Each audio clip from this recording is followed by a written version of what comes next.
Net soos Israel, toe hulle koning kom, dit ook nie besef het, dat hulle koning het hulle kom besoek nie, of besoek aflê, en hulle vrygemaak het nie. Ek wil vanmôre sê, ons is so gemaklik in die godsdiens wat ons elke jaar op ons lewe beoefen het. Ons is so gemaklik daarin en ons is amper te bang om uit die gemaksoon uitgetel te word. En omdat ons so gemaklik is in die godsdiens, het godsdiens 'n sluier oor ons gesig getrek. Net soos wat die skrif sê, wanneer die Ou Testament gelees word, is daar 'n sluier oor die mense. Soos wat Moses sy gesig moes bedek het, toe hy van die berg afkom, en hy met God 'n ontmoeting gehad het, toe sê hulle vir hom, Moses, maak asseblief jou gesig toe. Die heerlikheid van God skyn van so 'n aard dat ons nie na jou wil kyk nie. En tot vandag toe is daar 'n bedekking oor hulle hart. Maar die skrif sê, wanneer hulle tot God bekeer, word daar die bedekking weggevat. Nou ons het verlede week, is nou jammer vir julle wat nou hier was nie, het ons verlede week op 'n plek gekom in die skrif, waar die Here Jesus vir sy disippels gesê het, my hele lewe met my bediening vir 3,5 jaar, het ek eintlik deur gelykenisse met julle gepraat. Ek het julle nooit die volle waarheid vertel. En hy sê vir hulle, hierdie vergelyking, hy sê as 'n vrou geboorte skenk, is daar 'n groot vreugde, maar hy maak die verskil tussen 'n kind en 'n man. Hy sê, so sal julle ook wees, wanneer julle my weer sien, sal julle hartseer in blydskap verander word, omdat 'n man in die wêreld gebore is. En hy maak baie duidelik onderskeid, en as jy hoor wat die Gees van die Here sê, as hy terugkom en hulle blydskap verander word, of hulle droefheid in blydskap verander word, sal daar blydskap by God wees, wanneer ons besef wat hy werklik vir ons gaan doen het, wat 'n volmaakte man in die wêreld ingekom het, en ek het vir die vergelyking gevat daar uit Korintiërs, en ek het vir die gelykenis of die vergelyking gevat, en wat Efesiërs sê, en ons het tot 'n gevolgtrekking gekom, of daar is tot 'n gevolgtrekking gekom, dat wanneer 'n volmaakte man voor God staan, het hy nie nodig om iemand anders te gebruik om namens hom by God te soebat nie. Die Here Jesus se woorde wat hy gebruik het en gesê, as julle begryp waaroor dit gaan, dan sal julle nie meer nodig hê dat ek namens julle by God moet soebat nie. Dat ek namens julle by God moet soebat nie, want dis die Griekse woorde wat hy gebruik het. Maar omdat God julle self liefhet, kan julle direk met God gesels. En daarom, die oomblik toe hulle begryp waaroor dit gaan, laat hy terugkeer na die boesem van sy Vader toe, daarvan waar hy vandaan kom, en hulle besef dat hy een met God is, het hulle nie meer nodig om 'n tussenganger in gebed met God te hê nie. Hulle kan self persoonlik met God praat. En hy gebruik die vergelyking van sy naam. Ek vra nie God in sy naam nie, ek vra God in die autoriteit wat hy geopenbaar het toe hy op aarde was, en ek dan nou, as ek besef dat daar nie meer gelykenisse is waardeur hy praat nie, dan staan ek in dieselfde autoriteit as wat hy gestaan het teenoor God. Hy het mos gesê, ek gaan om vir julle 'n plek te berei by die Vader, en ek is die weg, en ek is die waarheid, en ek is die lewe, sodat julle by die Vader kan uitkom. En as julle besef waaroor dit gaan, dan sal jy besef dat jy is die plek waar ek in die Vader is.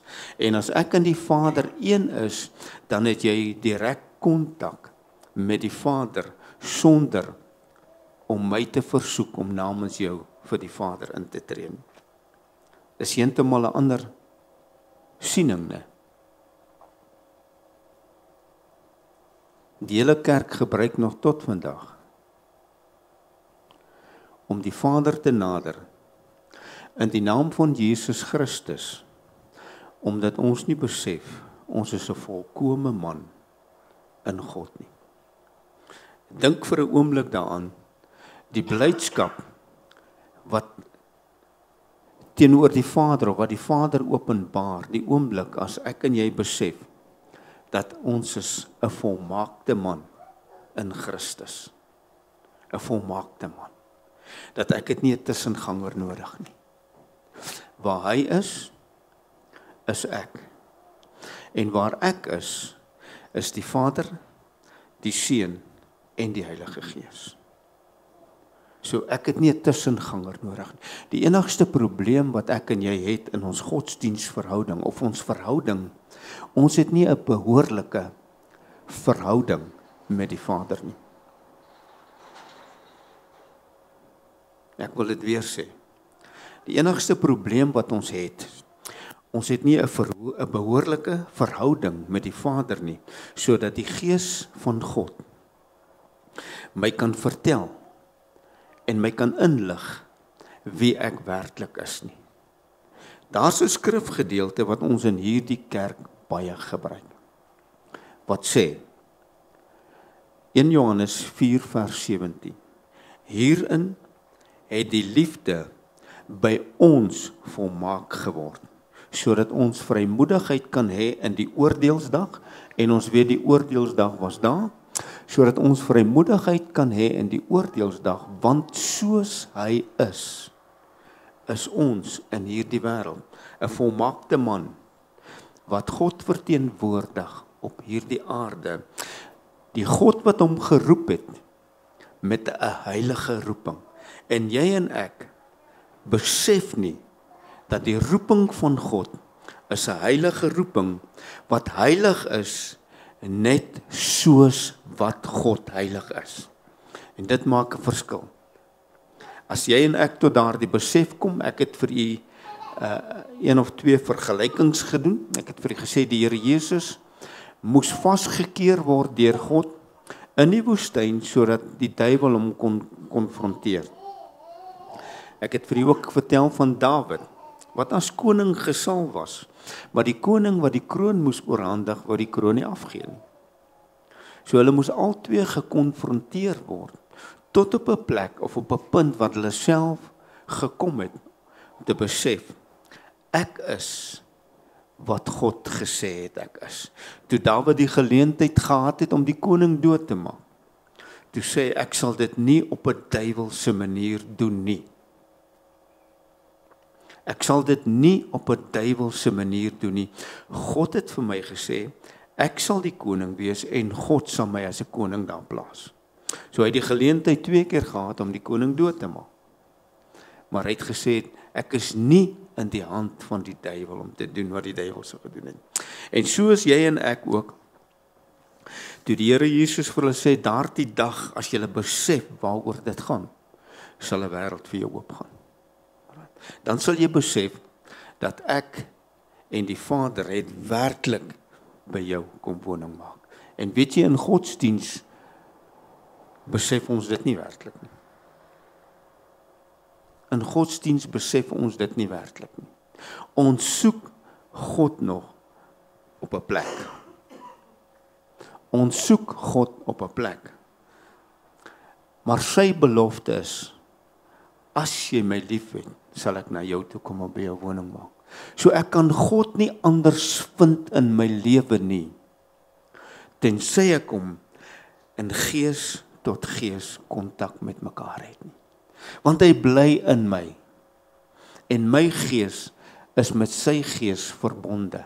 Hy sê, die wat in Christus is een gees met hom. En die skrif gaan verder om te sê dat my lewe, hoor wat ek sê, my lewe is saam met Christus verborge in God. So hoe sal ek God hoor, sien, beleef, ervaar, as ek hom nie in die verborgenheid van my eie gees ontdek nie? Ek weet dit is nou so, ek kan hom net ontdek as ek bewus is van God se teenwoordigheid in my lewe. En baie mense vra, ek is nou 'n bietjie weg van my preek af, baie mense vra in Subat, God, Here, hoekom kan daar nie 'n engel van God aan my verskyn, so baie getuienis is nie? Here, hoekom stap jy nie in my binnekamer in, so baie getuienis is nie? Kan ek vir jou vanmôre iets leer? As die engel met jou praat, soos wat hy met Moses gepraat het, het jy 'n tweedehandse inligting. Kan ek dit? Then you get it second hand. As jy besef, ek het die besoek van die engel nie nodig nie. Al wat ek nodig het, is die bewustheid van die Skepper God in my lewe. En dan het ek 'n besoek van niemand nodig nie. Ek het gemeenskap met hom wat my geskape het, na sy beeld en na sy gelykenis. Hy het gesê, in daardie dag sal julle nie nodig hê om my mee iets te vra nie. Julle kan die Vader nou vra, daardie dag. Die dag as jy besef waaroor dit werklik gaan, het jy nie nodig om my iets te vra nie. Ek wil jy weer terugvat na die boek van Efesiërs toe. Ek wil jy terugvat na Efesiërs hoofstuk 4 en ek gaan vir jy daarna vers 13 toe vat. Efesiërs hoofstuk 4 vers 13, dit is ook 'n vers wat ons baie gebruik in hierdie kerk.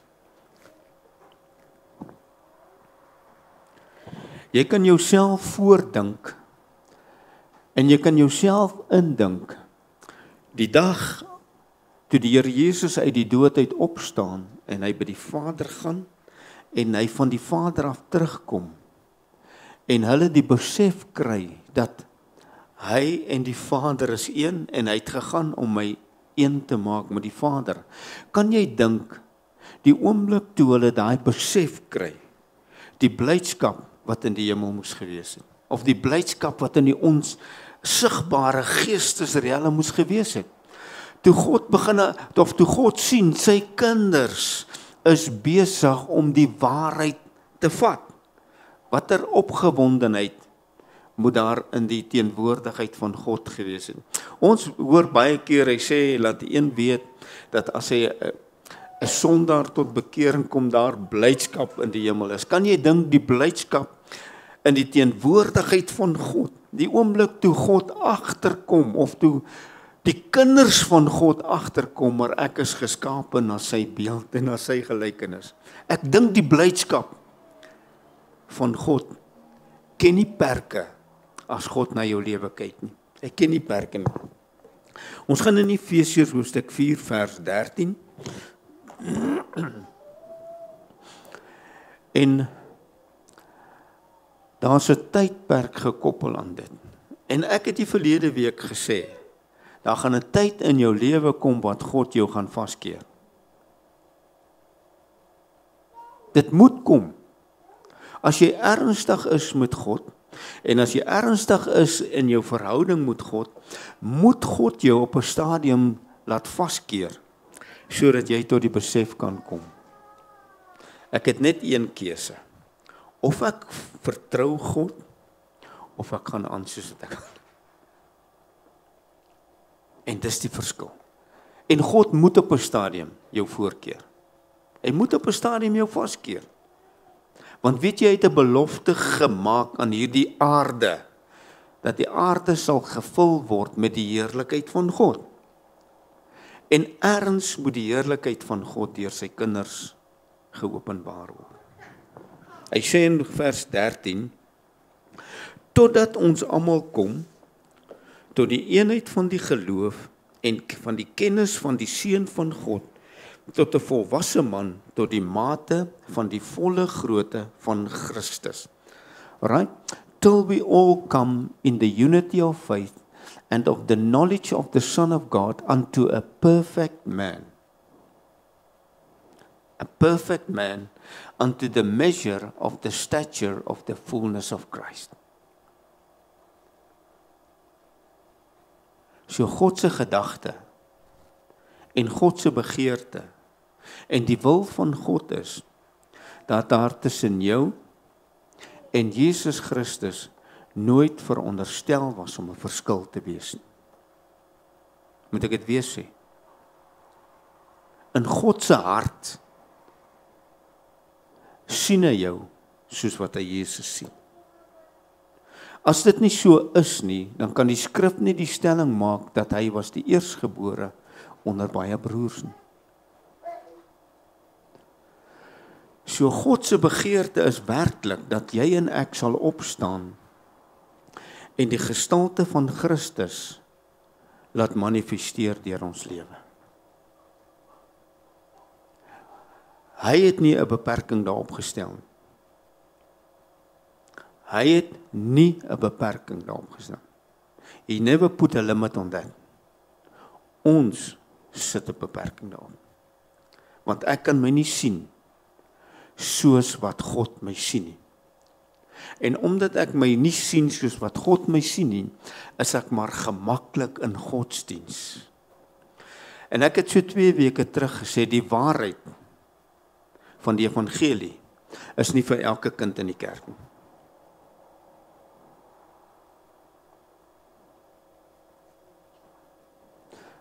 Die waarheid van die evangelie, die volheid van die waarheid van die evangelie is nie vir elke persoon wat sit in die kerk nie. Baie wil dit nie hê nie. Dis bedoel vir elkeen, uit die hart van God uit bedoel, maar elkeen wil dit nie hê nie. Baie is net gemaklik in die manier waarin hy is, en dis vir hom reg. Maar God se hart is dit, die volle gestalte van die volle grootte van Christus.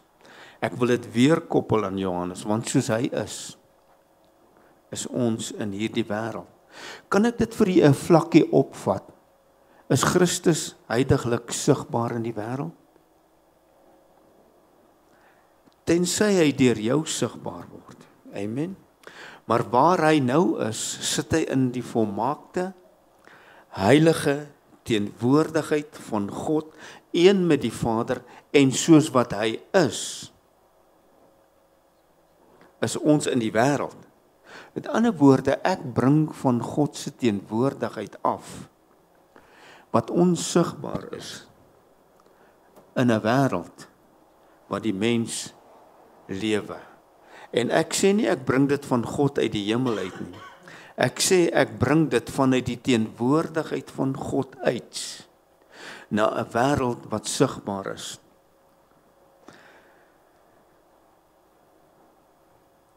Hy het gesê, Vader, ek is op hierdie aarde om u wil te doen. En wat ek van u sien, en wat ek van u hoor, dit doen ek. Wat hoor jy en ek by God?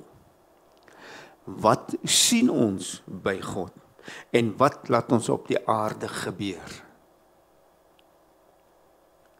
Ek praat met jou baie rustig vanmôre. Want as hy by die Vader gehoor het en net gedoen het wat hy gehoor het, en net gedoen het wat hy gesien het, en daar's nie 'n verskil nie, dan sê dit vir my, Tannie Katrien, daar's iets fout met ons kontak met ons Skepper. En die eerste ding is, ons glo nie dat ons kan wees soos hy is nie. Die tweede ding is, ons maak nie genoeg tyd dat hy met ons so kan praat nie. En die derde ding, ek twyfel of ek werklik daardie vermoë besit om in sy teenwoordigheid in te gaan. Ek praat met jou baie rustig vanmôre. Halleluja. Hy sê totdat ons almal kom tot die volle gestalte van die volle grootte van Christus. Alright? Almal kom tot die volle gestalte van die volle grootte van Christus. En ek wil die vat daarna, vers 24, toe het ek hom vir jou gegee is. Ek wil hê jy moet baie mooi nou net luister wat die skrif sê.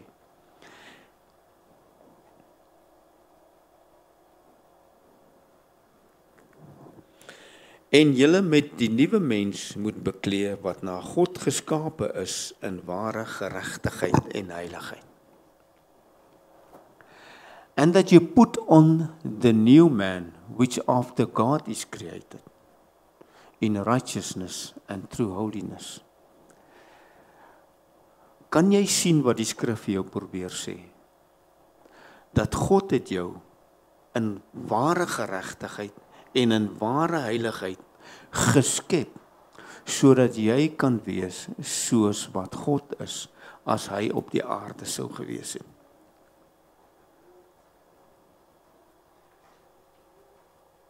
Kan jy dit daarin sien?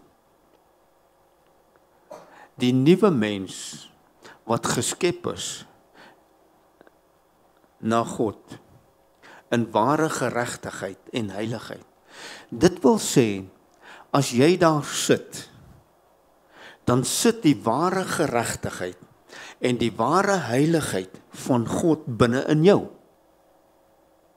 En jy moet die ware geregtigheid of die ware geregtigde en die ware heiligde moet jy tevoorskyn laat kom.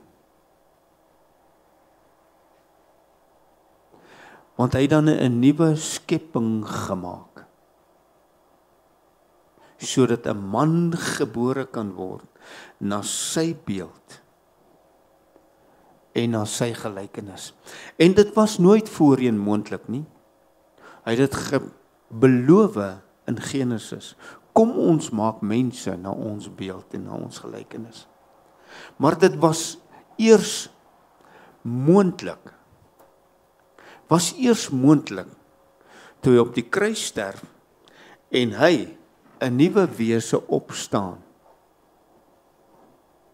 Right? Toe hy 'n nuwe wese opstaan en ek as 'n nuwe wese saam met hom opstaan. Dit wil vir my sê dat die lewe wat ek lewe, hoor nou vanmôre wat ek sê, die lewe wat ek lewe is nie my lewe nie. Dis God se lewe. Hy sê dieselfde gees van God wat Christus uit die dood het opgewek het. Dis daai gees wat in jou is. So my lewe is nie veronderstel om my lewe te wees nie. Dit is veronderstel om die lewe te wees wat opgewek is, wat sit aan die regterhand van die Vader.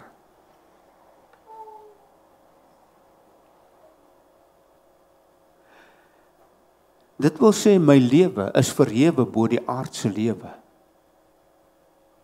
Ek moet net die verhewe of die verhoogde lewe laat manifesteer op die aarde. En daarom het ek toegang tot hierdie lewe. Daarom het ek toegang tot hierdie lewe. Nie 'n plek nie. 'n Posisie. Het ek toegang tot daardie posisie, sodat alles wat in hierdie, kom ons noem dit konteks of area of teenwoordigheid van God is, alles wat daar is beskikbaar vir my om vanuit daardie riekelm uit te bring. Om vanuit daardie riekelm uit te bring en op die aarde te laat plaasvind. Anderste kan ek nie wees soos wat hy is nie.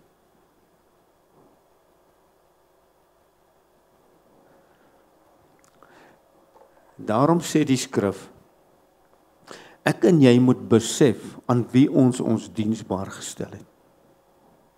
Ek en jy moet besef aan wie ons diensbaar gestel het. Daar's nie iemand wat namens jou van daardie posisie af met God gemeenskap kan hê nie, behalwe jouself. Niemand anders nie. Daarom sê hy, in daardie dag sal julle my niks meer vra nie. Want jou lewe is saam met sy lewe verborge in God.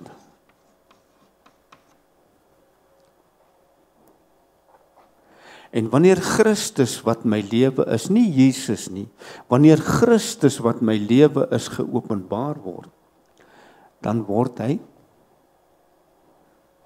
en ek op hierdie aarde saam geopenbaar. Is dit bietjie te diep? Wel, daar is 'n skrif wat sê, en ek het dit voor die diens aan Tannie Katrien genoem, wat die oog nie gesien het, die oor nie gehoor het, en in die hart van 'n mens nooit opgekom het nie, wat God bestem het, beloof het, of geber het vir hulle, wat hom glo.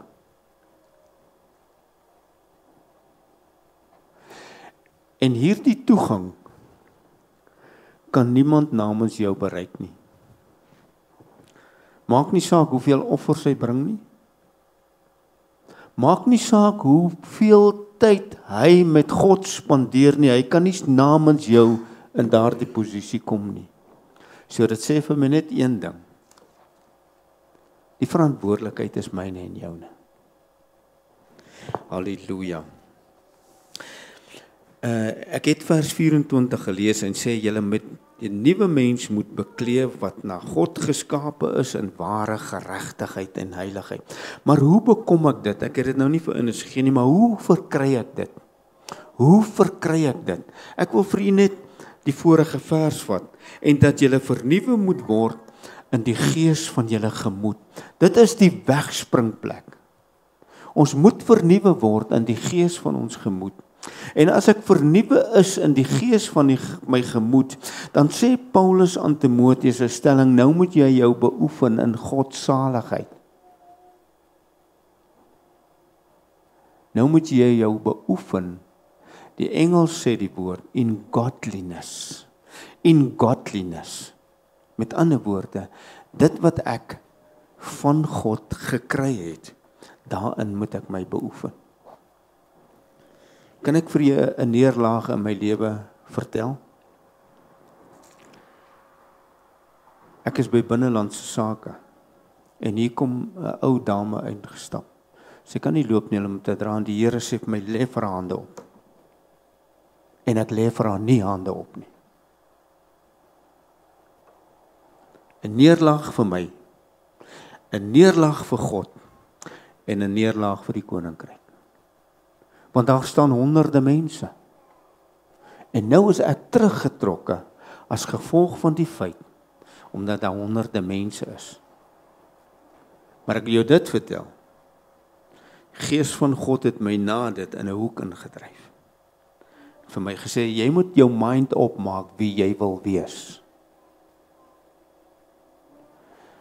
Jy moet jou mind opmaak wie jy wil wees. Want ek het vir jou die geleentheid geskep en jy het dit nie gebruik. Nou ja,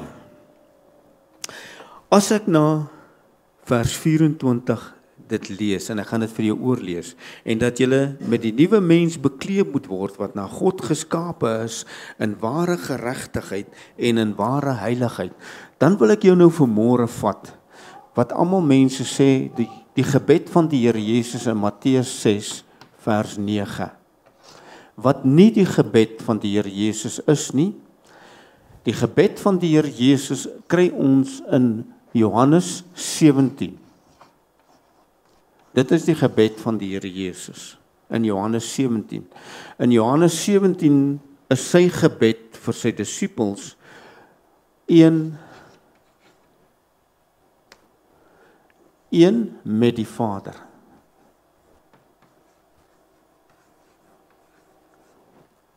Dis sy gebed in Johannes 17. Dat daar een sal wees met die Vader. Maar ek wil dit terugvat na Johannes 6 vers 9 toe. In Johannes 17 sê hy, Vader, ek bid dat hulle een sal wees, soos wat ek met U is. U in my, ons in hulle, sodat hulle volkome een sal wees. Dit is sy gebed. En toe betaal hy die prys, en nou is ons veronderstel om een met die Vader te wees, en ek het nie die tussenganger nodig nie. Met ander woorde, ek en die Vader is op speaking terms. Het jy gehoor wat ek sê? Ek en die Vader is op speaking terms, want waar hy is ek. Like God, like Father, like Son. En dit is sy gebed. En dit is wat hy probeer doen het op die kruis, sodat ons een met ons Skepper sal wees. Right? En hy het dit laat plaasvind om een te wees, maar ons glo dit nie, en dis die probleem. Ons glo dat daar 'n afstand tussen my en God is. Ons glo dat die enigste weg na die Vader toe vandag is nog steeds in die naam van Jesus Christus.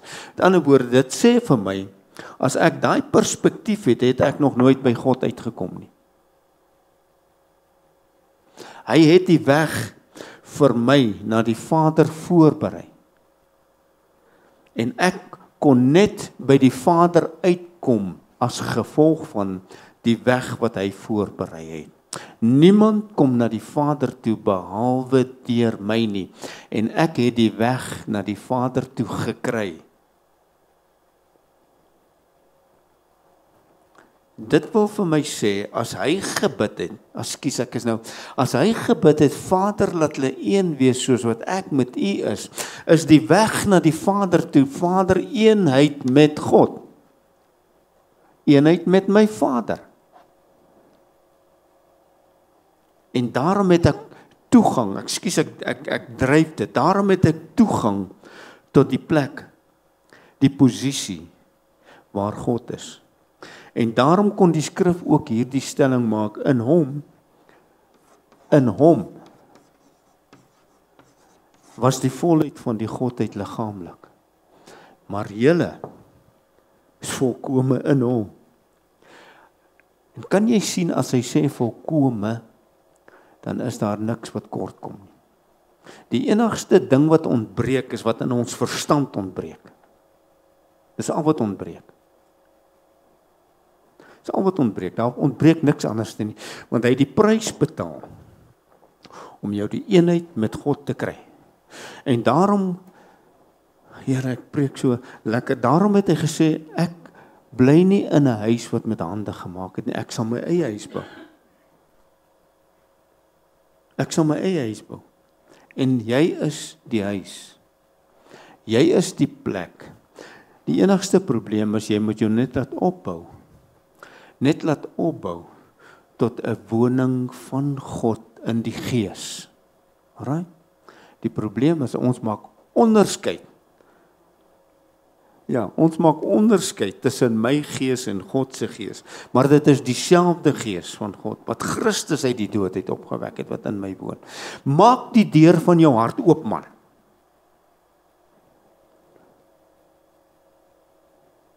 Hy klop al vir 2000 jaar. En die kerk wil nie oopmaak nie. Die kerk dink, as ek die deur oopmaak, gaan ek hemel toe.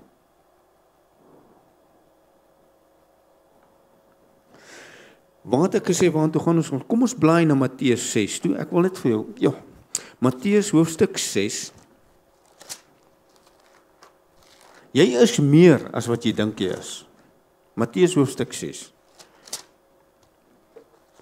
En vers 9. Matteus hoofstuk 6 vers 9. En ek gaan vir julle net so 'n paar versies lees daaruit.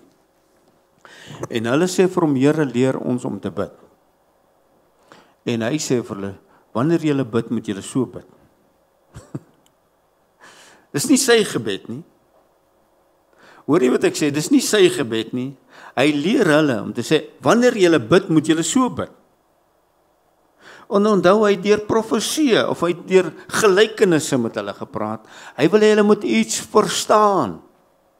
En hy sê, soos, after this manner, therefore pray ye, Our Father. Onse Vader. Met ander woorde, my God is jou God. En my Vader is jou Vader. En toe hy opgestaan het, toe sê hy vir Maria, gaan sê vir my broers, ek vaar op na my Vader en na julle Vader toe, ek vaar op na my God en na julle God. Sê vir hulle net, ek gaan voor hulle uit na Galilea toe, gaan hulle daar ontmoet. Daar gaan hulle sien dat die God wat ek ken en die Vader wat ek ken, gaan hulle God en Vader wees. Daarom sê hy, so moet julle bid. Onse Vader wat in die hemel is. Our Father which art in heaven. Kan jy sien? Hy vat my, of hulle moet deur hulle gebed profeteer. Our Father which art in heaven. Hy gaan jou opwek om saam met hom te sit in hemelse plekke waar hy saam met sy Vader op sy troon sit. Our Father which art in heaven, hallowed be thy name. Onse Vader wat in die hemel is, laat u naam geheilig word. Hoor jy wat ek sê? Laat u naam geheilig word. Die enigste manier dat die naam van God geheilig kan word, is dat ek en jy besef dat ons is in die heilige teenwoordigheid van God. En dat hy het my sy heiligheid gegee. So sy naam word geheilig wanneer ek sy heiligheid op die aarde uitleef en dit tentoonstel. Dis die enigste manier. Onthou, dis nie sy gebed nie. Hy leer hulle om te bid. Vader, laat die dag aanbreek dat ek 'n volmaakte, volkome man kan wees, sodat die heiligheid van God deur my lewe geopenbaar kan word. Laat u naam geheilig word. Laat u koninkryk kom. Weet jy dat die skrif sê dat die koninkryk van God lê gesetel binne my en jou? Hy sê moenie hom gaan soek nie. Moenie soontoe gaan of daarna toe gaan nie.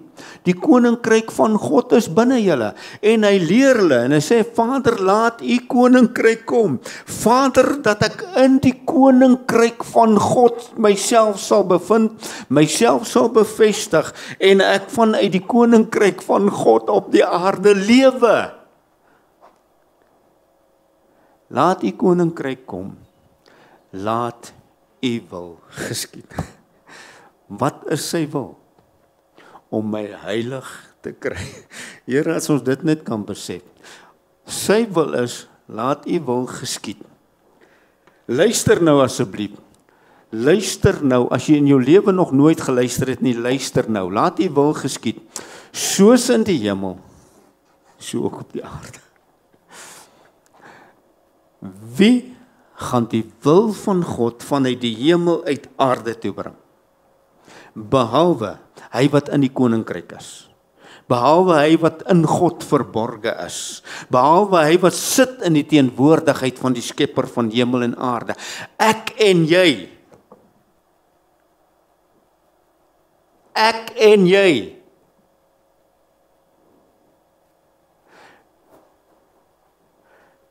Ek en jy sit in ons binnekamer, wat nou by my mind opkom. Ek en jy sit in ons binnekamer en ons spandeer tyd met God. En God praat met jou hierso. En sodra jy daar uitstap, en jy gekonfronteer word met dit wat jy gehoor het, dan is die twyfel in jou hart. So met ander woorde, sy wil, wat hy aan jou geopenbaar het, kan nie op die aarde geskied nie. Gee ons vandag ons daaglikse brood. Luister, ek is die brood van die lewe.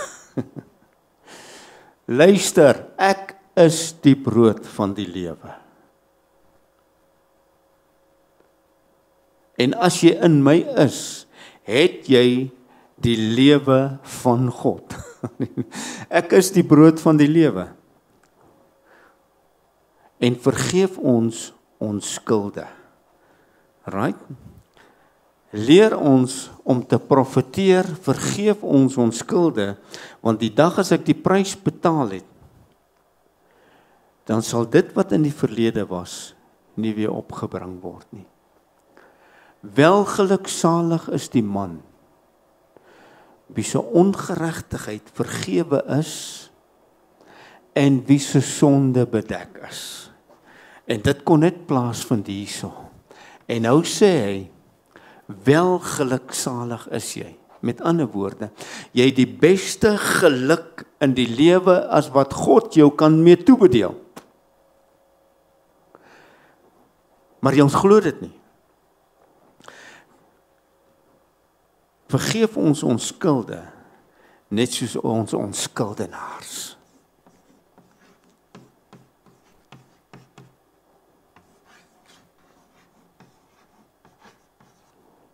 Vergewe. En hier gaan ek nou 'n spyker in die doodskus slaan. Toe hy voor die siek man staan, toe sê hy vir daai siek man, seun, jou sonde is jou vergewe. Hy staan in die boefvertrek en die blydskap van die teenwoordigheid van God saam met sy disippels, en hy sê vir hulle, as julle die mense hulle sonde vergewe, is dit vergewe. Hoekom? Hoekom? Ek het die prys vir sonde betaal, en jy moet dit bekend maak dat sonde vergewe is. Jy is nie veronderstel om 'n grudge te dra nie.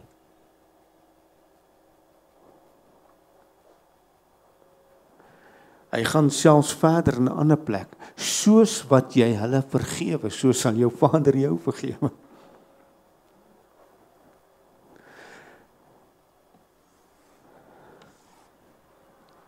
En ek wil vanmôre hierdie stelling maak.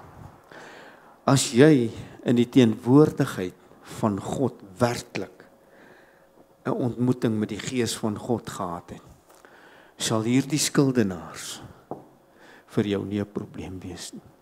As jy ervaar hoe die liefde van God jou tot 'n volmaakte man gedryf het, gee jy nie om. As jy besef dat die volheid van die Godheid in my is en ek moet dit vanuit die hemel op die aarde laat manifesteer, hoekom sal ek 'n skuldenaar op aarde my laat keer om te kan kry wat God my beloof het?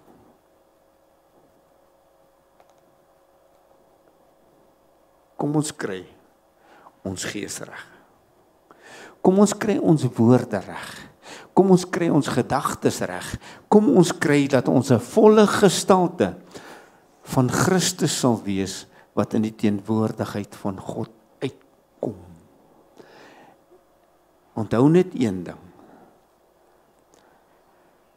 Christus was die saaier toe hy op aarde was. Hy het die woord van God gesaai. Hy is nie meer hier nie. Ek en jy saai die woord van God, of ons saai ons eie woord. En 'n saad moet vrug voortbring. Goeie vrug, slegte vrug. Die goeie vrug wat hy voortbring, Vader, vergewe my sonde, of my skuld, soos wat ek my skuldenaars vergewe. As ek daai ding in my lewe koester, dan kom, soos wat die Here Jesus gesê het, maar Here, jy het dan goeie saad gesaai, waar kom die kaf hier tussen die koring vandaan? Ek saai daai saad, en hulle groei al twee saam, en naderhand is dit van so aard, dat ek nie kan die verskil sien, tussen die wheat en die tares nie. Dit lyk dieselfde. En my lewe dra daai ding, want dit lyk vir my reg. Hoor vanmôre wat ek sê, dit lyk vir my reg. Maar dit kom nie vanuit God uit nie. Ag, en ek wens ek kan. So die Matteus gebed was vir hulle geleer om te profeteer wat gaan plaasvind in die toekoms. So ek bid nie Matteus 6 nie. Ek bid Johannes 17. Vader, ek is een. met my Vader. Ek is een met my Skepper. Vader, die beeld van my Skepper, wat hy my geskep het, dis die beeld wat ek graag in my lewe wil uitdra. Halleluja. Ek weet ek het baie tyd gevat. Kom ek blaai gou vir julle vinnig na Efesiërs hoofstuk 2 toe. Blaai gou terug vir my vinnig na Efesiërs hoofstuk 2. Efesiërs hoofstuk 2. En ek dink ek gaan met hierdie versies dalk afsluit. Efesiërs hoofstuk 2 vers 18 en 19.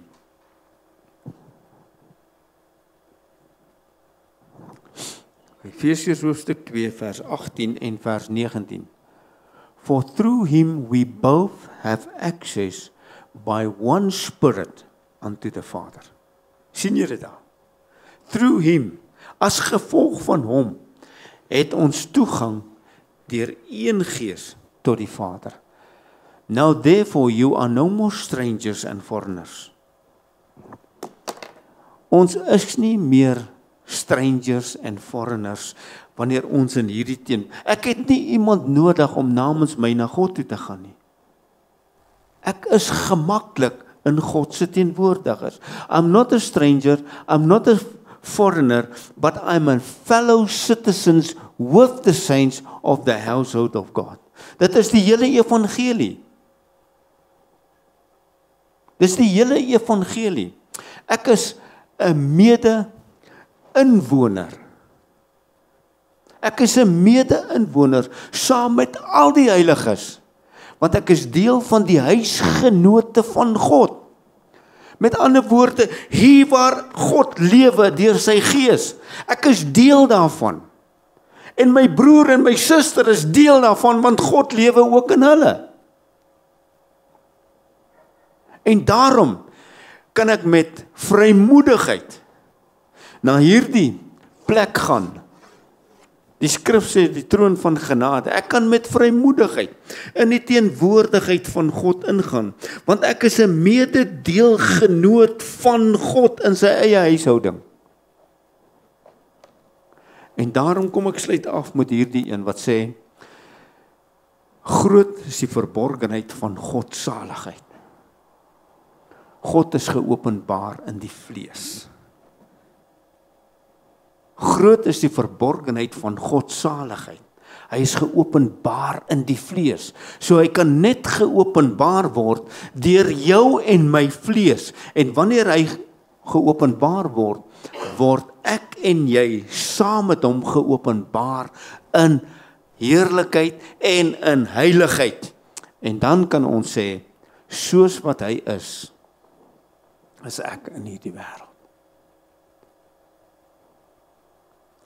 Die probleem met my en jou is, sodra die Gees van God in ons hoekie wil vaskeer, dan keer ons terug na die wet en gebooie van mense. Het jy gehoor wat ek sê? Die wet en gebooie van mense. Hierdie is die wet en gebooie van God. Die wet en gebooie van mense maak jou 'n slaaf om nie in die teenwoordigheid van God in te kom nie.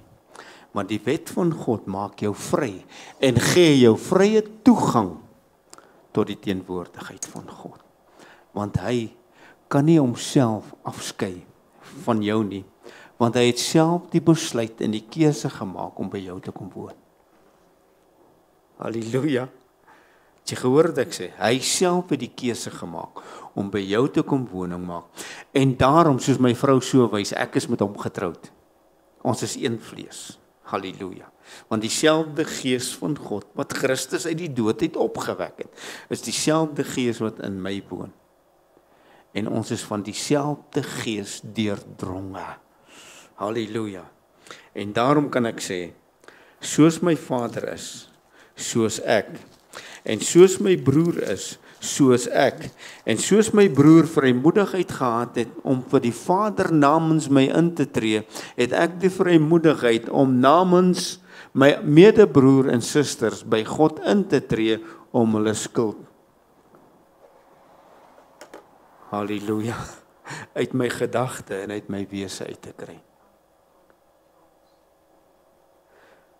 Sê weer? Wat moet ek lees? And without controversy. Dis die een wat dit is in 1 Timoteus hoofstuk 3 vers 16. Luister, and without controversy, great is the mystery of godliness. Kan jy sien dit is 'n mystery? Dis nie vir almal nie. As jy nie in daardie verborgenheid inbeweeg nie, het jy 'n probleem. Great is the mystery of godliness. God was manifested in flesh, justified in the spirit, seen of angels, preached unto the Gentiles, believed on in the world and received up into glory. Kan jy jouself daarin sien? Ek vra, kan jy jouself daarin sien? God moet gemanifesteer word deur jou vlees. Kan jy sien? Kan jy sien dat jy geregverdig is? You are justified by the same spirit. Kan jy sien dat jy in die teenwoordigheid van God is, daar waar die allerheiligste is? Engele jou in die teenwoordigheid van God gaan raak sien? Kan jy sien dat jy het gekom om die boodskap aan die ongeredde te preek? En kan jy sien as jy God in sy waarheid uitwys, dit beloof sal word, en dan kan jy insien dat jy is saam met hom verhewe. You are glorified with him. Not to just be somebody, to be a son of God. Halleluja. Vader, baie, baie dankie. Here, U wat die skepper God van hemel en aarde is, maar ook my en ons wat hier sit, geskep het na U beeld en na U gelykenis.